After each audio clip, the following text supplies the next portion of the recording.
Hey, okay, let me see. I'm not sure. I hope my audio is okay and fine. Hey, okay, let me see. I'm not sure.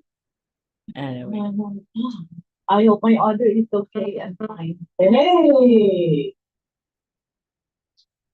Okay, hi everybody. Hi, I'm Gina. I'm teacher Gina actually, and I will be starting today parenting and relationships. My YouTube channel has not really been active. I mean, I've never done a live. This is the first time I'm doing it, only because I feel like there are a lot of parents who may need some enlightenment, who may need some options on how to raise their kids. I conduct a lot of courses on personality development, public speaking, creative writing, and so on. And I get to realize that several kids are sometimes, not really sometimes, but there are many kids who are not happy at home, sad to say. Definitely, parents would like the best for their kids. Definitely, parents would like to make sure their kids finish school and be able to get a job as soon as possible. But how do you balance everything? I know it's not that easy to be a parent. And so we are trying to help young parents out there be able to have an easier, more productive way of handling their kids, from kids, teens to adults.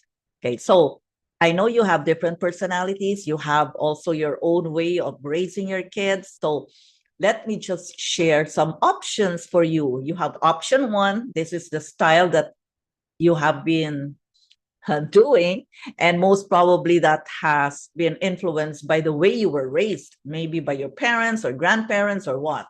And we also have another way wherein we could possibly offer you something that you might want to try. And if it is more effective, it is a way wherein you don't get to scream, you don't get to like feel stressed or burnt out, then why not? Like, it would be more fun. So, are you having fun raising your kids? Or do you need to shout every day? Or are you giving up? Or do you get into fights with your own kids? Or do you even get to say bad words because you just get so annoyed? These are the different stages wherein we would want to call the attention of the parents, because you are the powerful one at home. You cannot keep on blaming your kids, although I do believe there are different kinds of kids. There are kids who are like, let's say, their parents are so nice, so calm, so cool headed. And here comes the child who is quite temperamental, or who is quite, well, let's just say, not so obedient. So there are many reasons for that. But I would want to be able to make you deal with your kid no matter what, calmly. And our theme is always happy parents, happy kids. Yay! Yeah. Yes, you have to. Imagine if you're always stressed every day. I want you to be able to enjoy the gift of having children, and that's really so nice. But you have to plan these days. With the social media now, with all this technology and everything, you have to be smarter. You have to plan, you have to try, you have to think of better ways, and you have to adjust too. Even yourself, you have to be able to tell yourself, okay, I think it's enough. I should have more self-control, more patience, more like that. There are many reasons why some parents are not able to make it, but for sure, if you will be with us in our parenting and relationship sessions here, maybe you get to be enlightened slowly, one by one. You get to be able to realize, oh, I can do it better. Or, okay, there are parents who have to fix themselves too. And one good thing about our parenting and relationship is because we want to raise kids who can become responsible, be be a community server, be a professional, of course, and raise or maybe choose their partner's will carefully And of course, eventually raise a family responsibly. Like they could be a good partner in life. They could also take care of their wife or their husband, and they could have wonderful kids. Because if not, if you don't do this, then it will still be the same generation to generation to generation, the same problems. And you have a lot of fighting in the house. You have a lot of broken marriages around. We're not saying it will be a perfect world later on, but at least we don't have that much problems, right? Okay, so today I posted a lot of things about tactfulness, because what you say to your kid is very important, and how you raise them is very important. How you raise them with words, with appreciation. So I told I posted something like tactfulness means you focus on what is positive in a kid. Like, don't deal with the negative things all the time. He may not be good in math, but he may be good in science. He may not be good in drawing, but he may be good in reading. So get to know your kid. Where is he good at? And always use that. For example, if he feels bad about his math score, then you can say, wow, you're so good in science. I don't think there's any reason you cannot be good in math. Maybe you just need to practice more.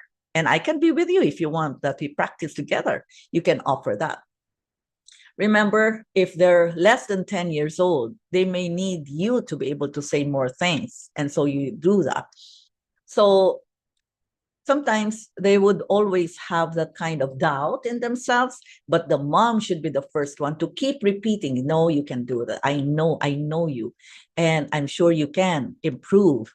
You have, but don't get mad when they get a low grade. Don't get mad when they make a mistake. Allow them to make mistakes, and that's where they learn. You can ask them right away, okay, you got only 10 or out of 20. How do you feel about it? Ask them to explain. Ask them how they feel about it. Don't keep pushing without them realizing that they really have to do better. Like they have to practice more and maybe focus more to review or what. But beyond the grades, you have to ask them, what do you want to become? For example, if the answer is, I want to be a pilot, okay, can you become a pilot without studying? Because to be a pilot, you carry all those passengers. You are responsible for the lives of those. You know, in a plane, you can have there a businessman, a dad, a mom with kids. You can have kids there who are supposed to grow up and be someone one day. You have a lot of responsibility when you drive a plane, and you cannot guess. You have to be sure. And you cannot just be a pilot and just like that. You have to come from a good school. You have to finish your college course, high school. And even now, your preparation starts right now. So when you say that, the kid gets a broader view of why should he study? Because many kids don't understand, why do they have to study? Like in cases in our class, I would ask them, okay, maybe you don't know what you want to become, because some would say, I'm not yet sure, teacher. Okay, but I'm sure you wouldn't want to be 40 years old and you're still waiting for your allowance from your parents. I don't think you want to be home at the age of 40 and you need to wait for your mom to buy you this and that, this and that. And of course, they said, no, no way. See? So you have to be able to prepare right now and make the most of the fact that your parents are supporting you. So do your studies well and everything. And you know, one thing that they don't realize is that studying right now means they need to be able to take time to balance and schedule their days. Many kids now don't even have a schedule on a weekend. They have the usual school days, but what about weekend? You have to be able to inculcate in them that habit that when they wake up, they know what to do. Not like when they wake up, oh, okay, they wake up and then they take breakfast.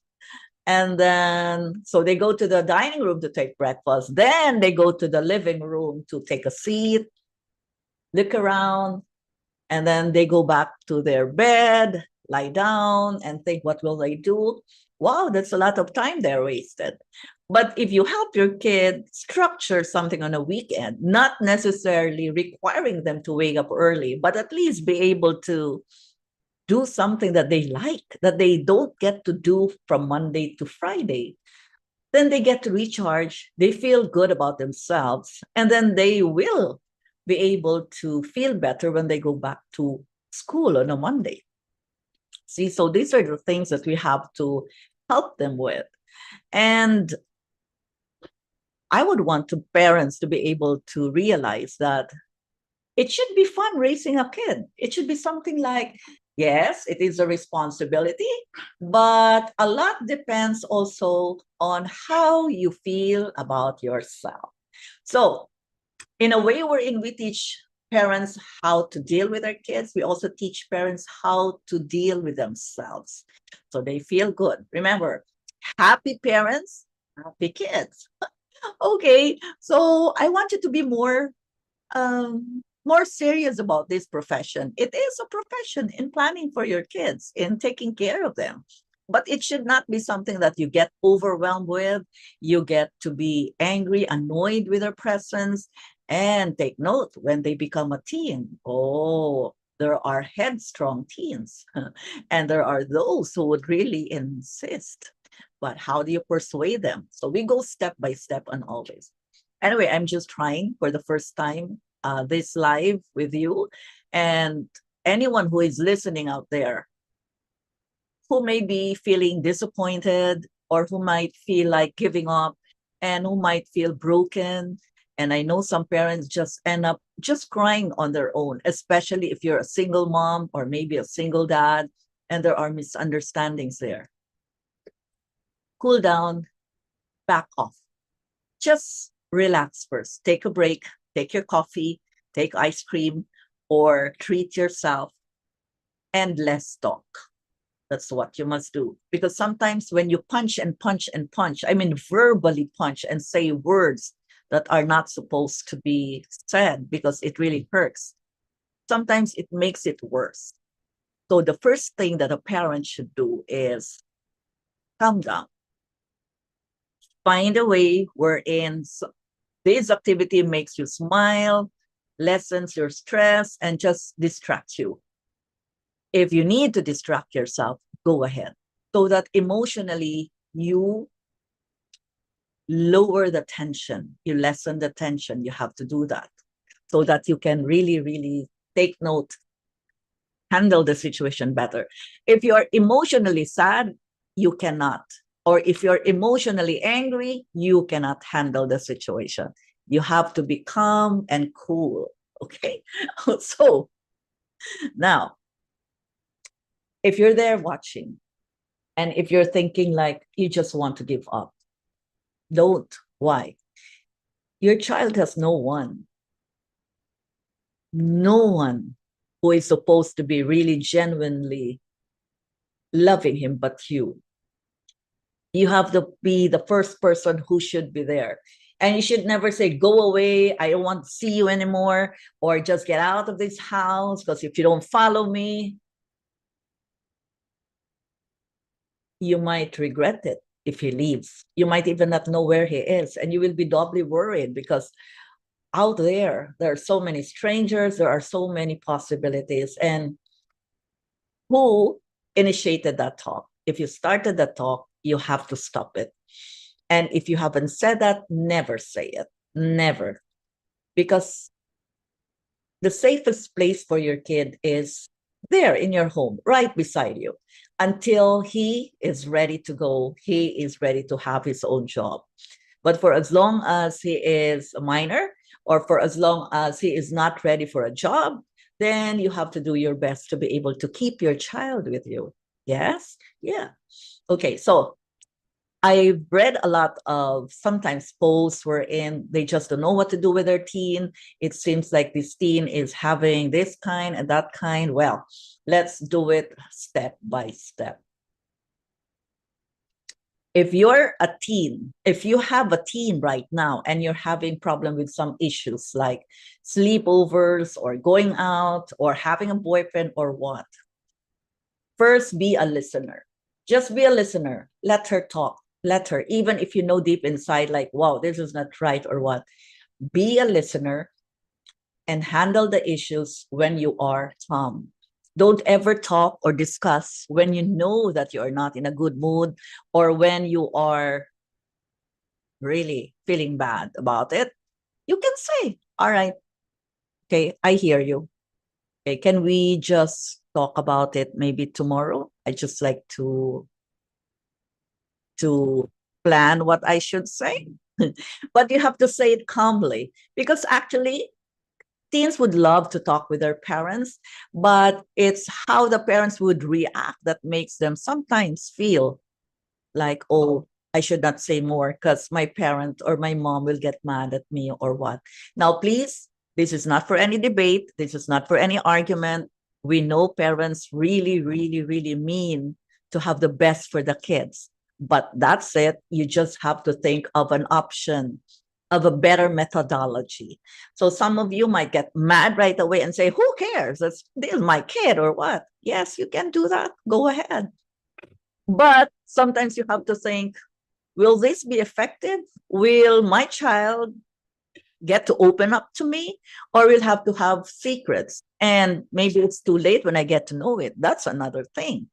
So you have to think of a way. You have to really think seriously about it. Can I just say what I want to say? Can I just get mad when I want to get mad? You may do so. That's option one. But you should have an option two. You should have to think, will what I say make her really realize, or how I say it? Will what I say make her leave the house or get out? Or will what I say make her understand that I care so much? But, so these are the possible things. But one of the things that you have to realize, if you are emotionally high, angry, irritated, annoyed, if you're in a screaming habit, that will not work. That will really not work. And if you come to realize, if you come to think about it, anybody who screams is like a child. So how are you handling your child? Like a baby? Like when a baby loses the toy or drops the toy, the baby automatically cries or what? Or like a toddler, when something is not given to him, he would cry and, kick his legs. So that's what you have to realize. How have you been in handling your teen?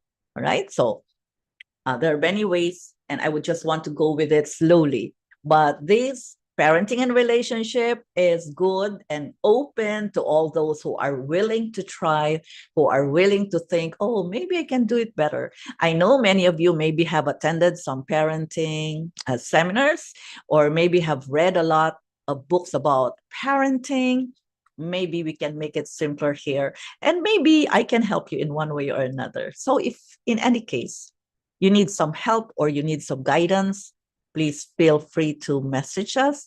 We have our own personality development courses for kids, teens, and adults. We also have our confidence course. We also have our public speaking course, essay writing, and even creative writing for the kids to be busy with. And most of the time, I know that some kids would love to be with their parents, but some parents may be working, especially these days wherein some couples really have to work. So that's fine. But get your kids into some activities so that they could possibly spend their time better and while learning, and they get to understand also. In our personal development courses for kids, we try to help them be able to discover life skills. What's the importance of having good relations with siblings, with the brothers, with the sisters? How to be able to handle situations. Like if there will come a time that a classmate would offer some cheating sheets or what, would they be able to say, no, I would rather get low grades and get high grades, but I cheated? These are important things. And We include values, attitude, a positive mindset that they would always say to themselves, I'll try, I can do this, I won't be scared. Instead of saying, oh, this is hard, I don't know, I can't do this. That's different, right? And we teach them about the values of household chores, the importance of being able to offer help in preparing even lunch or dinner, even in just setting the table with the placemats and those stuff. And that they would understand why household chores are very helpful to be able to develop one sense of responsibility and, of course, one's pacing. And the other one is time management. We include that in personality development, aside from being tactful, conversation skills, and people relations or social skills. Okay, so as well as it is also available for teens and also for adults.